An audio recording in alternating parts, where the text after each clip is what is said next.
guess what? School started today. Glory. Now do your girl a favor. Share this on somebody's timeline, in the group, in the messenger. Copy the link. And when this video is over, go to the bottom on the left-hand side. Click on one of those 8 links and shop with me. Order your book, journal, t-shirt. It don't matter. Caring, sharing, shopping is ropping. However that goes. Anyway, listen, y'all. As a parent, this is one of the most difficult, challenging jobs that you don't really see your payoff right off. A lot of times we say we're not going to make the same mistakes that our parents made. We're going to do things differently than our parents did things. And I do believe that 86% of parents do try their best to be better parents. We try to provide for our kids. We go above and beyond to give them everything that they need, everything that they desire. We sign them up in activities. We go to the activities. We do all these things. But one thing that I am learning from counseling kids is we don't listen to our children. We don't take what they're saying into consideration. We force things upon them that if they weren't kids, they necessarily won't want to do. It made me feel like when it's coming to the Lord, He never forces Himself on us. He gives us a choice to do some things. And I know a lot of us old school, and we will snatch your soul. You know what I'm saying? Because we are some soul snatchers. But what I'm learning is these children are really, really, really suffering from depression, mood disorders, just like a whole lot of mental stuff that they're going through, and they don't have anyone to talk to. If we don't handle it while they're small, they grow up to be adolescents with depression, young adults with depression, moms with depressions, on the job with depression. It's just a cycle that we got to try to work to break. And the only way I'm seeing that you can break it is by sitting down and listening to your children talk. And listen to what they say. And don't be unrealistic with the times that we are in. I mean, you cannot expect 1980 kids in 2024. It just don't work like that no more. We the last of the breed. Of course, we're parenting. If you're an older parent like I am, if you're a younger parent, you're parenting a little different. But we're all parenting different.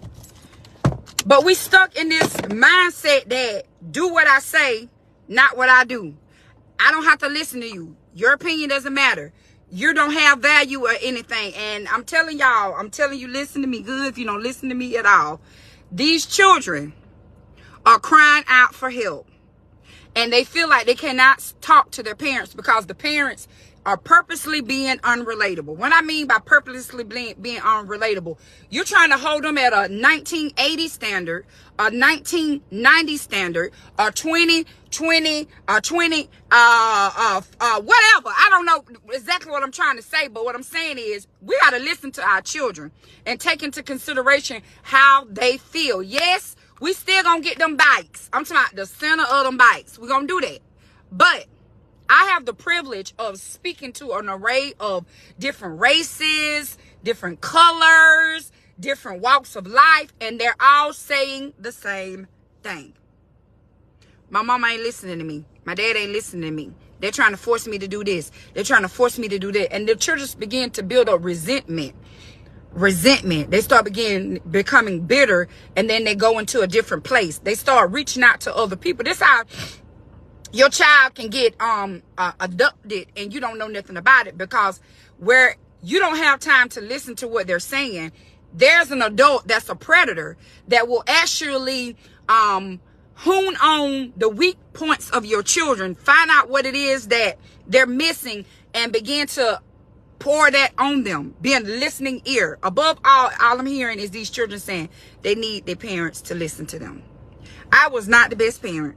I swear to God, I was going to do better than what I was. Not that my parents were bad parents, but I just thought that I was going to be like, I was going to be above the cut, baby. But I failed. I purposely now try not to fail. I try to have conversations with my daughter. I'm still, once again, I'm old school because I'm still going to snatch her soul.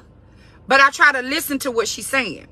I try to get beyond the surface of what she's saying and have intimate conversation. The same intimacy that we desire women when we with a man. We want a man to talk to us and know all these things about us. We got to have that same intimacy, not weird intimacy, but that intimacy with our children so that we can be the one that holds the key, the answer to their heart and to their souls because they're crying out for help. Medicine necessarily ain't gonna fix it. I appreciate everybody that bring their child to me for me to talk to because I'm relatable and I listen. I'm taking these same tools and I try to now with my sons, I'm trying to do the same thing. I try to listen, and with my daughter, I'm trying to listen because this is my favorite activity to use when I first start talking to the kids. And I think adults need to do this too. It's called the feeling wheel. And I want them to know more words than mad, angry, depressed. You need to know more words because you saying you mad, but really you hurt. You're saying you're angry, but really you're disappointed. You're saying that they took something from you and really your feelings hurt. So everything just don't, the root of it is anger. You know what I'm saying? But there's other feelings and emotions attached to it. I want all parents, if you don't have it, reach out to me and I'm gonna send you this feeling wheel. I'm gonna email you this feelings wheel so that you can begin to have conversations, inbox me, conversations with your children and going over these different feelings with them so they can understand and can be able to express to you more appropriately how they're feeling. What's wrong with you? Why you mad? I'm not mad. I'm broken. We don't realize the stuff that we be doing to these children. It look little to you. You taking the joystick or the game out their room, that seems little to you. But to them, it's a whole different emotion. Do you understand what I'm saying? Because ain't nobody responding this morning. Do you understand what I'm saying? It's a whole nother emotion responded. Be realistic. We living in a TikTok, YouTube, Snapchat, Instagram world. You cannot expect these children to go back to MySpace. That's not where they are. So we're handling them like I'm telling you something good. We dropping the ball. We handling them, and the stuff that we're doing as parents is really, really, really injuring the kids. I'm just telling you the God honest truth. It's the little things we doing, the little things we saying, the understanding that we don't have. We might have more than one child, so it seems like the one that's being more difficult, we don't pay that much attention to. We just gonna kind of like sweep it under the rug, and no. The one that you're having the most trouble with, this is the one that I implore you to reach out to me. Get this feeling wheel. Sit down with your child and let them be able to tell you how they feel without you spazzing out. First, you need to pray and fast because you might not be able to handle their truth. Don't go trying to overly explain, because remember, this is their perception of you. When my sons told me their perception of me as a parent, I couldn't get mad at them because that's how their perception was of me. That's the energy that I was giving them. Whether I thought it was something else, this is what they were perceiving of me. This is what they were receiving. In my mind, I'm giving love, clothes, shoes, shelter, but I'm neglecting their emotions. I'm not there emotionally. You see what I'm saying? So I'm about to get ready to go. If you would like the feeling wheel, inbox me and give me your email address and I will send you this wheel. This is even with your spouse, even with yourself, having a conversation and being able to see that you're more than just anger, baby. I'm disappointed. I'm bewildered. I'm behooved. Like, you need to be able to understand the feelings. So when you have a conversation with other people, you can start, you're not just mad, you're broken. You're not just hurt, you lost. Do you understand what I'm saying? So as I get ready to close, reach out to me. If you want the feeling wheel, I will email it to you. It's a great tool to have. It's a great conversation piece. It's a great way for you to talk to any other adult, any children, and begin to get to the bottom of what's really eating Gilbert's grade. We need to know what's the core. What did I say to you that make you feel this way? Listen, the stuff that I'm preview to, you would just be amazed. The little things we do. It's make me want to say, it's just the little things you do. But not that make me want to care. It's the little things that we're doing that's breaking our children. A broken child is going to grow up to be a broken adult. Okay? So we might as well go on and get it now. Reach out to me. Like I said, if you need the wheel, it's a great conversation piece. I love y'all. If you should need me, or if your children need help, I'm at the Heritage Foundation, right behind the Dollar General on Shotwell Street, across from the Goodwill. The number is 229-246-7583. And let's work it out.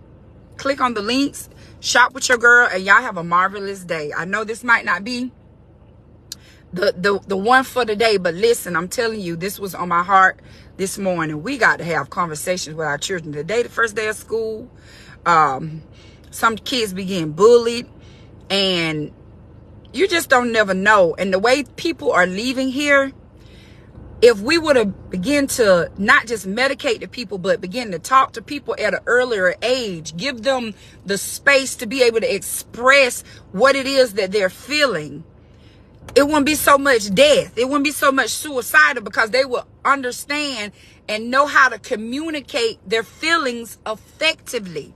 We cannot just whoop everybody and think that that's going to solve the problem. You can't put everybody on punishment and think that's going to solve the problem. It be some deep-rooted stuff, and you don't even know. And this is my last one before I go. If your child come to you and tell you that somebody has done something to them to hurt them, the worst thing ever that you can do is to pretend as if what they're saying is not true, not to investigate it, and not to hold the other person accountable for hurting your child. I know that might be your bae, your boo, your honey bunny, but people are different when they're around adults. When they're around adults, they act a certain type of way. But when they're not around adults, and it's just with the children, they treat children differently. It's a whole nother era. They may not be grooming your child in front of you, duh. They might not be doing things inappropriately in front of you, but when you're not in their presence, these are the things that these children are experiencing, that they're trying to express to the adult, and the adults don't want to listen, because you taking the fact that you don't think that somebody would do what they're doing. Listen, 100% of the serial killers that got away with it for 30, 40 years, nobody could have believed that they did it, because they appeared normal. They went to church. They went to work. They did stuff in the community. They helped people, and they were killing and eating people all at the same time. So you can't never put nothing past nobody. So if your child come to you telling you something, listen, please listen to me. I'm telling y'all something good. If they tell you something, do not dismiss what they're saying. Do not make them feel like they are the bad guy because something bad happened to them. Investigate and hold grown people accountable for hurting your children, because all you're doing is repeating the cycle. It's a cycle going to be repeated. It's a lot. I done witness a lot. I done witness a lot. It's a lot. So as a parent, please reach out to me, get this feeling wheel so that you can talk to your children. You need to go over this feeling wheel so that you can know that there's more emotions other than I'm mad, I'm sad, I'm upset. Good morning, friend. You need to be able to articulate your feelings so that they can articulate their feelings. Okay? So I'm finna go. That's my soapbox for today, baby, because working with with little people and hearing their stories and hearing their hearts and hearing their stories and hearing their heart. I'm like, oh my God. If somebody would sit down and talk and listen to them the way I'm listening to them, baby, y'all better listen to these little children, because they're going to be adults. Okay? Shop with your girl. Click them 9 links, 8 links, and bite some now.